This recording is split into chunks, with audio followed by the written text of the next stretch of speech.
Olá, queridos alunos do IBADEP, Deus abençoe. Vamos à nossa segunda aula, que tem por disciplina a Educação Cristã, página 45, Educação Religiosa, né? Nossa disciplina hoje. Estaremos abordando a educação religiosa, a importância da educação, quem compete a obra da educação, necessidade da educação cristã e as bases e obras da educação cristã, os departamentos da educação cristã, escola de preparação de obreiros, escola de formação missionária e escola de educação musical. Muito bem, a princípio nós temos aqui educação religiosa, procedente do vocábulo latino educatione. A palavra educação significa etimologicamente extrair. Em termos pedagógicos, educar pressupõe o desenvolvimento pleno das faculdades físicas, intelectuais, morais e espirituais do ser humano. Ok? Então nós temos aí que educação religiosa, ela, em termos pedagógicos, né, pressupõe o desenvolvimento pleno das faculdades físicas, né? Das faculdades físicas, intelectuais e morais e espirituais do ser humano. Ou seja, não é apenas de uma criança, mas de todo o indivíduo, ok? Então nós temos aí, a priori, algo muito importante que precisamos destacar aqui. Como se trata de um desenvolvimento dentro de uma educação religiosa, todo desenvolvimento, toda educação, seja ela religiosa ou não, ela vai exigir de mim, vai exigir de você uma mudança, vai exigir algumas mudanças, certo? Vamos ter que sair do conformismo, vamos ter que sair da mesmice, né, que nós vivemos, para tomar uma nova posição, uma nova postura. Por exemplo, quem sabe você, antes de começar o curso de teologia, você não tinha o hábito de ler. Agora você já está sentindo a necessidade de ter o hábito de ler, porque o curso vai exigir isso. Afinal de contas, estamos estudando e temos como fonte de informação primária na educação cristã a palavra de Deus.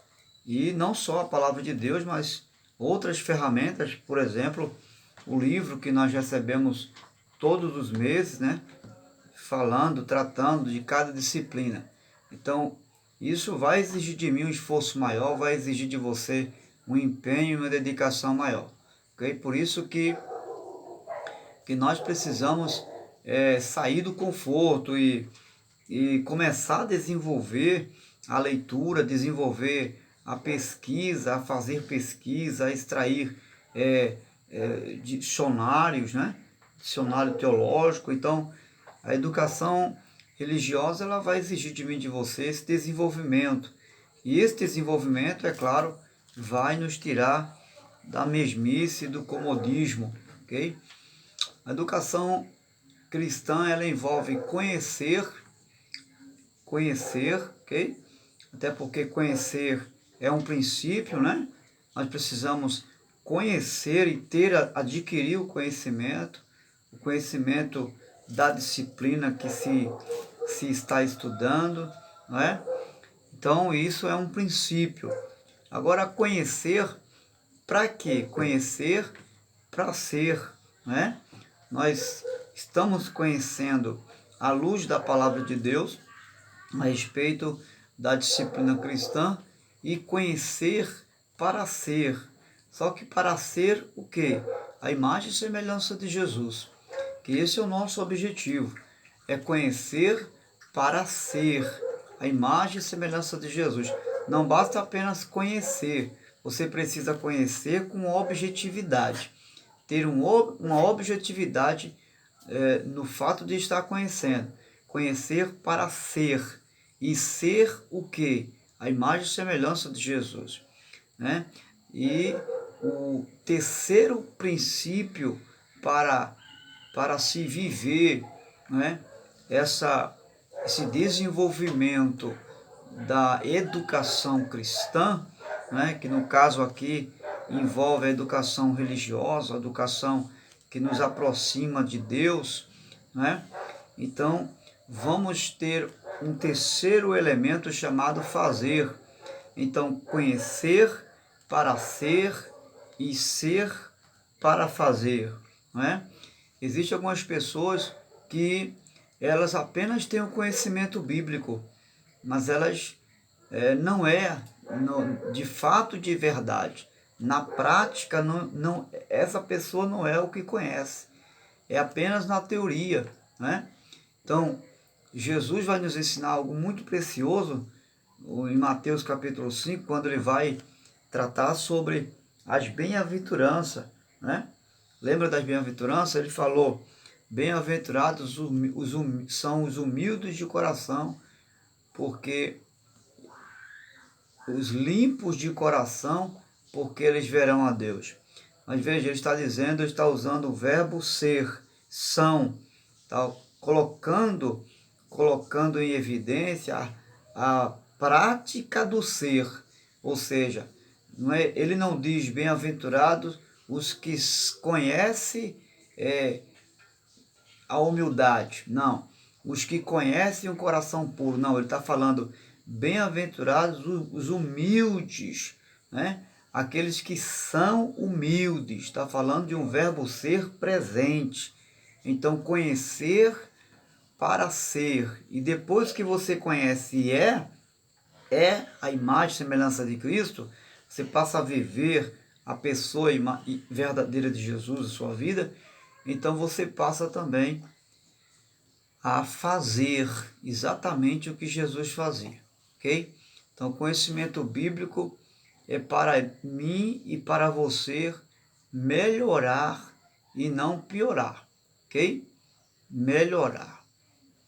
Então, quando Deus nos encontrou no mundo, ele nos encontrou parecido mesmo com o diabo, mas agora nós conhecemos ele à luz da sua palavra e agora somos parecidos com o nosso Criador, né? Então, detalhe importante, tem pessoas que conhecem, né?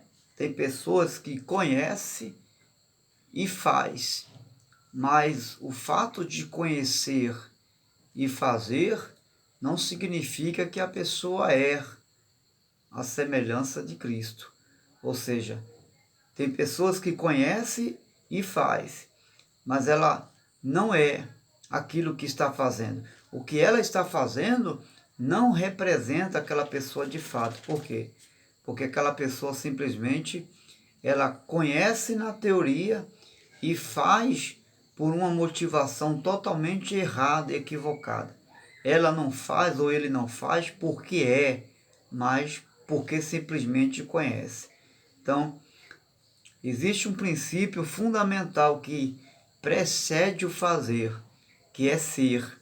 E é impossível você conhecer e ser a imagem do Senhor Jesus e você não fazer. Então, primeiro você conhece, depois você se torna e depois você faz. Esse é o princípio. Conhecer para ser e não fazer para ser, né? É impossível você ser e você não fazer. É como se Jesus estivesse no meu lugar e no seu lugar. Era impossível você ser a imagem de Jesus e você não fazer a vontade do Pai, né? Então, se é ser igual, é ser igual a Cristo. Nesse sentido, é impossível que ela ou que ele não faça. Se a palavra alterar seu ser, o fazer, sem dúvida, será uma consequência. Okay? Se a palavra de Deus alterar o seu ser, mudar o seu e o meu ser, o fazer vai ser apenas uma consequência. Vamos para a página 46. Página 46. Então, se nós tirarmos de cena esse princípio, o conhecer e deixar só o ser e fazer, é impossível, né? É impossível. Por quê? São três elementos que estão intrinsecamente ligados: conhecer, ser e fazer. Então, se tirar o conhecer, é impossível apenas ser e fazer. Por quê? Porque como você vai fazer o que você não conhece, né? E aqui é que entra a educação cristã. Por isso que você está estudando. É por essa razão que você está buscando o conhecimento. Para que você não apenas tenha o conhecimento, mas tendo esse conhecimento, você passa a ser e você passa também a fazer. Página 46. Nós temos aqui a palavra e suas definições. A educação é o desenvolvimento e o cultivo sistemático das capacidades naturais por meio do ensino, do exemplo e da prática, incluindo o conhecimento teórico quanto à experiência prática no desenvolvimento das habilidades. Então, o que é que nós tiramos aqui de aprendizagem? É que nós temos aqui a sabedoria, a humana e a sabedoria do alto, né? A sabedoria humana é aquela que nós adquirimos através das informações, dos livros, das pesquisas, né? E de outras fontes que possam nos trazer conhecimento. A sabedoria divina ou do alto é aquela que Deus nos dá por uma revelação à luz da sua palavra. À luz da sua palavra, né? Ter conhecimento é uma coisa e sabedoria é outra coisa. Então a gente não pode misturar uma com a outra, ok? Na página 47, nós temos aí a educação formal e a educação informal. Então, dentro dessa educação formal e informal, a informal é aquela que é adquirida, não é? Sem os métodos de ensino que nós temos hoje. Já a informal, a formal, é adquirida através dos métodos de ensino que nós temos hoje, ok? E aí nós vamos ter lá em cima uma expressão: mestres são providos para ajudar no processo a fim de proverem o exemplo e as instruções adequadas. Então, mestre aqui, né, segundo o conceito de João Ferreira de Almeida, é aquele que ensina, aquele que não apenas tem o conhecimento, as respostas, né, para as muitas dúvidas, mas também tem o conhecimento, ok? Então a palavra mestre é para quem na sua no seu conceito de educação, é para aquela pessoa que faz o mestrado, né? Academicamente falando, mestre é aquele que faz o mestrado. Mas, particularmente falando, o único mestre é Jesus. Por isso que ele é rabino, né? Ele é mestre e senhor porque ele é a verdade. Eu não me considero, jamais quero me considerar um mestre, né? Mesmo um dia fazendo academicamente falando, mesmo um dia fazendo mestrado, jamais me considerarei um mestre, porque eu sempre terei dúvidas em alguma coisa. Eu sempre buscarei conhecer a verdade. Enquanto que Jesus, ele não tem dúvida. Jesus é o mestre por excelência, ele não tem dúvida, pelo contrário. Ele tem as respostas e eu tenho as perguntas. Então, o mestre de fato é o Senhor Jesus, certo? Então, educação formal e informal. Então, a melhor forma de se aprender nesse conceito de educação informal e formal é preparando uma aula, né? Às vezes você consegue aprender mais quando você está copiando, quando você está escrevendo, né? Quanto mais você escreve, quanto mais você dita, mais você também vai aprender. Um outro método de aprendizagem que facilita você crescer na aprendizagem é o ensino, né? Quanto mais você ensina, quanto mais você se aplica ao ensino, você ao mesmo tempo que ensina, você aprende. É o meu caso. A cada passo de uma aula que eu passo para você, eu mesmo estou aprendendo, estou crescendo mais um pouco também. Então, uma das formas de se aplicar a aprendizagem é escrevendo o que você está estudando e também ensinando na prática o que você está recebendo como informação. E isso é imprescindível na vida de todos aqueles que desejam aprender, certo? Página 48. Nós temos aqui na página 48 a importância da educação, aliás, na página 47, a importância da educação cristã. Desde criança, o ser humano sofre muitas e variadas influências com maior ou menor grau de pressão sobre o seu pensamento e sobre o seu comportamento. Os mentores maiores que comandam o comportamento humano são pessoas que manipulam os meios de comunicação, dentre as quais são os artistas de teatro, cinema e televisão. Então aqui nós temos uma advertência, né, sobre os muitos ensinos que hoje a mídia ela coloca numa rede de televisão, numa rede de YouTube, enfim, há uma avalanche de meios de comunicação para se informar, dar as instruções às pessoas sobre vários assuntos da vida. Mas é muito bom você ter cuidado, porque tem muitas verdades camufladas aí. Verdades infundadas, né? Que na verdade não tem fundo de verdade. Por isso que é importante você e eu termos cuidado, ok? Página 48. A quem compete a obra da educação cristã?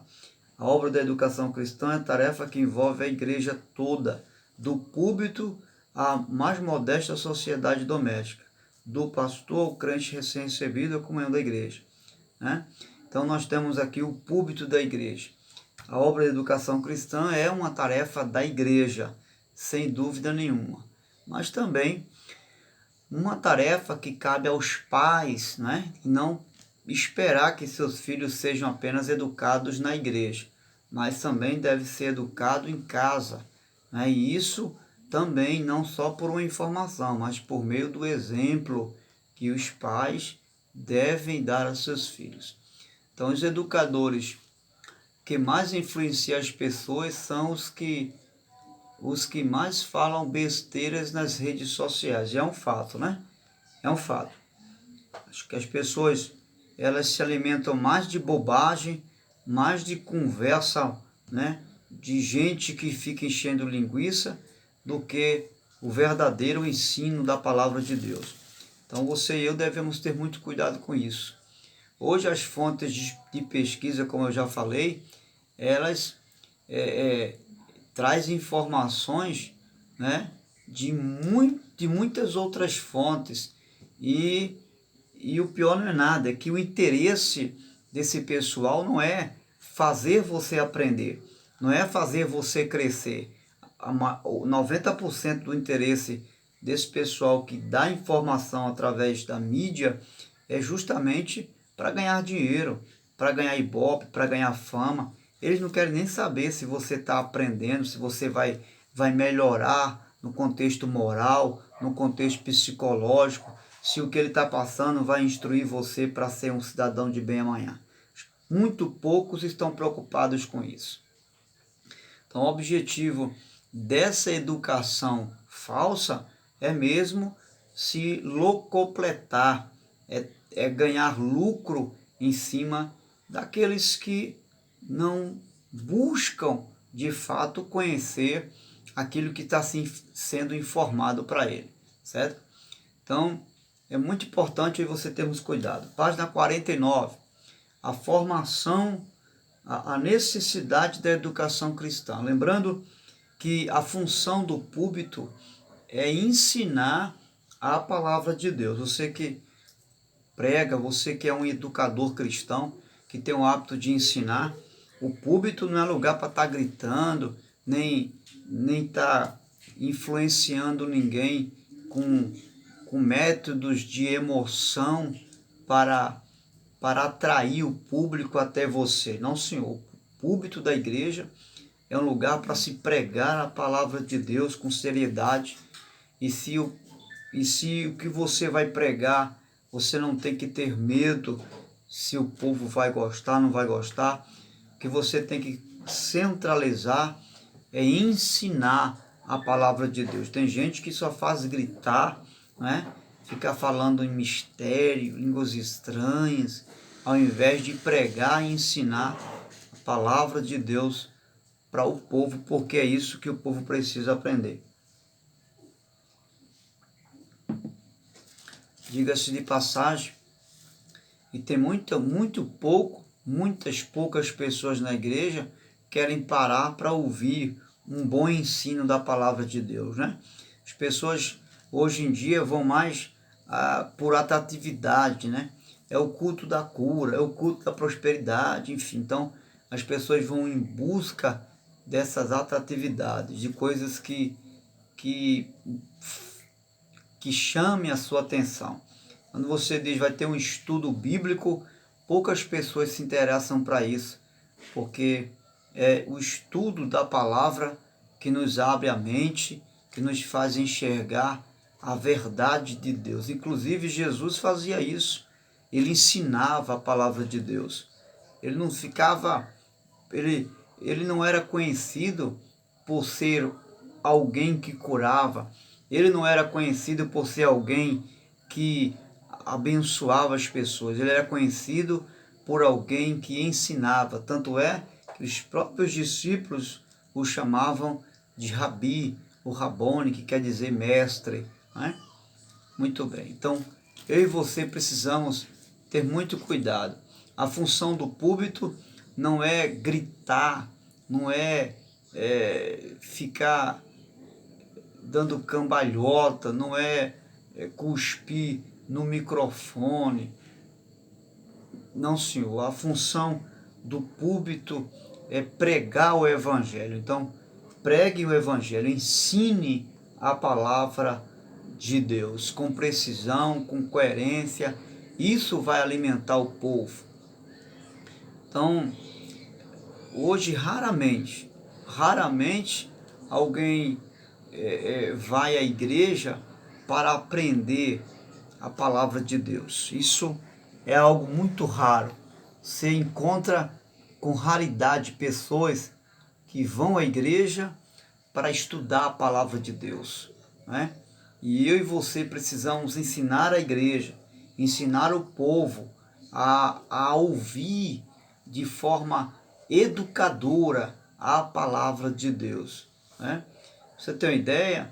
Se você procurar alguém numa escola bíblica ou até mesmo num culto, né, de estudo bíblico, que leve uma caneta ou um papel na mão, dificilmente você vai encontrar, né? Você vê desinteresse das pessoas em fazer anotações, em buscar conhecer a palavra de Deus.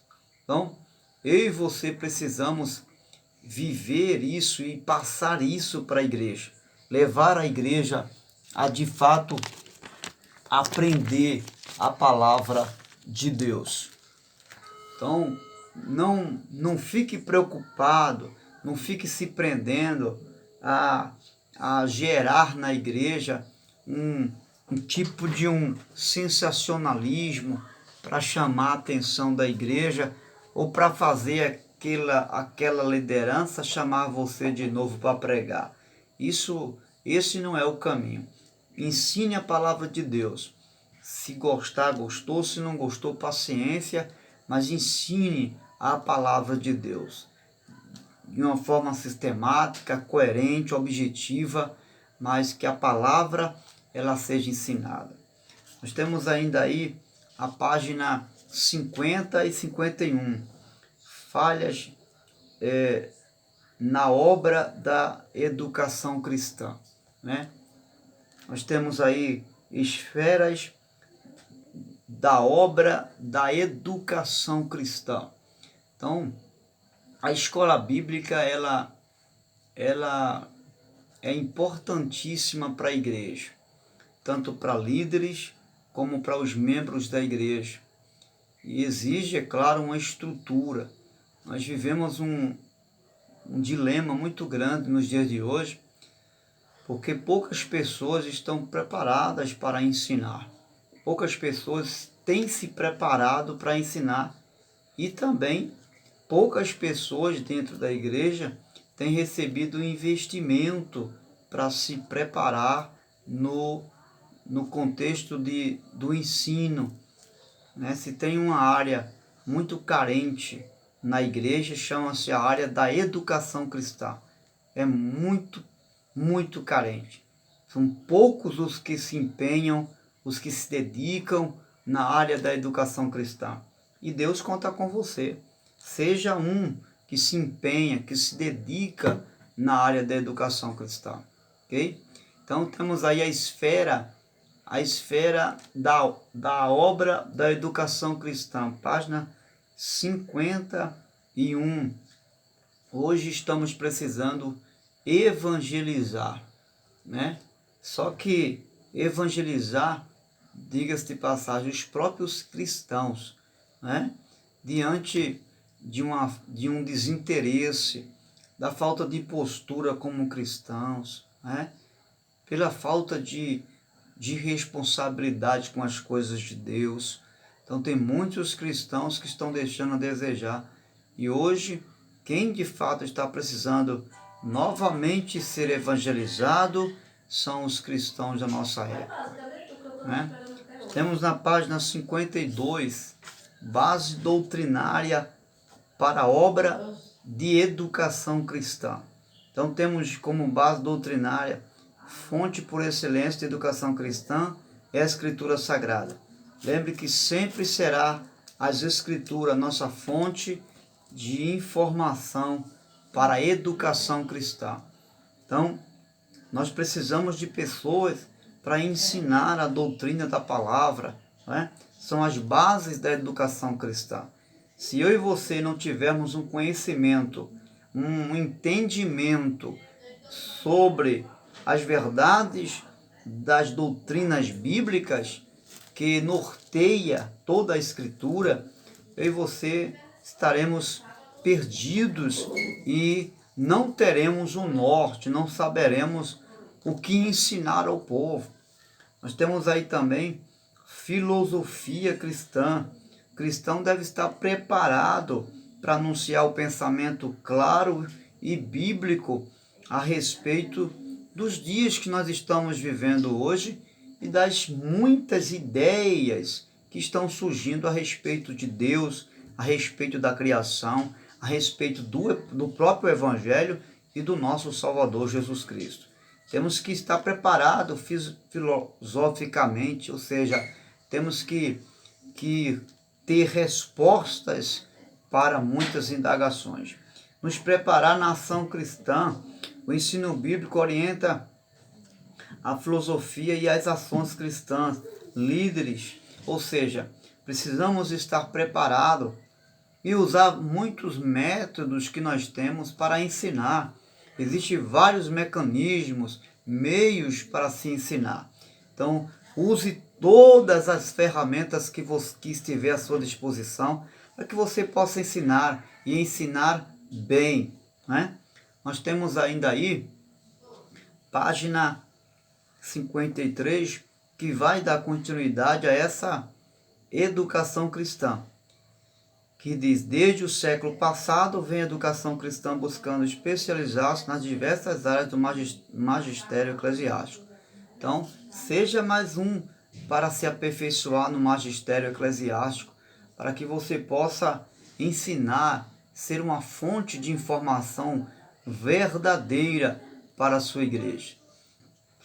Nós vamos ter aí na página 56 a escola de preparação de obreiro, que é a escola de formação de obreiros, né? Então, nós precisamos estar preparados. Nós temos aí a escola de formação de obreiros cristãos. Irmãos, é terrível dizer isso que eu vou dizer agora, mas existe um monte de obreiros por aí afora que não sabe nem qual é a sua função como diácono, não sabe designar no seu termo etimológico qual a função dele, por que ele é presbítero, qual a função de um presbítero, qual a função de um pastor. Tem pastor que não conhece nem as leis internas da igreja, que não conhece nem os preceitos que lhe cabe por direito como instituição social. Então tem muita gente, tem missionários que está fazendo a obra missionária, mas não sabe fazer um projeto de missões, não sabe organizar um projeto, um plano de trabalho missionário. Isso é precário. E o pior não é nada, é que isso reflete na equipe, isso reflete na igreja, e é muito complexo isso. Nós temos aí a escola de formação de missionários. Você é missionário, precisa se formar, precisa se preparar, conhecer a sua área de missões. Você precisa, eu preciso, como pregadores do evangelho, como anunciadores da palavra, se preparar nessa área, se preparar na formação, não só formar-se como missionário no conceito, mas também preparar outros missionários também, né? Compromisso do ensino correto, né? Compromisso com a ortodoxia bíblica. Então eu e você precisamos conhecer isso. Aí vem a escola de educação musical. Tem pessoas que elas não investem, né, na questão da música. Então, a música é um talento, né? Tem gente que já nasce com esse talento nato, tem outros que precisam aprender, né? Então, você, quem sabe, está aprendendo, gosta de cantar, quer louvar a Deus, quer tocar um violão, um teclado, faça um curso, se aprimorize, se aperfeiçoe, mas você precisa investir em você mesmo. Quer investir nas pessoas, mas antes você precisa primeiro investir em você. E aí você vai ler, né? Nós temos aí outros pontos, a finalidade da música, né? A ajuda na pregação do evangelho, a necessidade da educação musical. Então são pontos que você precisa ler, tá certo? Para que possa então ter uma compreensão mais ampla. Aqui nós vamos finalizando, deixando para você esse breve comentário a respeito da educação religiosa. Finalizamos aqui a nossa aula, espero que você tenha compreendido e sido abençoado. Até a próxima aula, que será a nossa terceira aula, né? Que vamos falar sobre a terceira aula, vamos falar sobre introdução à pedagogia, certo? Até lá, que Deus te abençoe e você tenha tido uma boa aula, em nome de Jesus.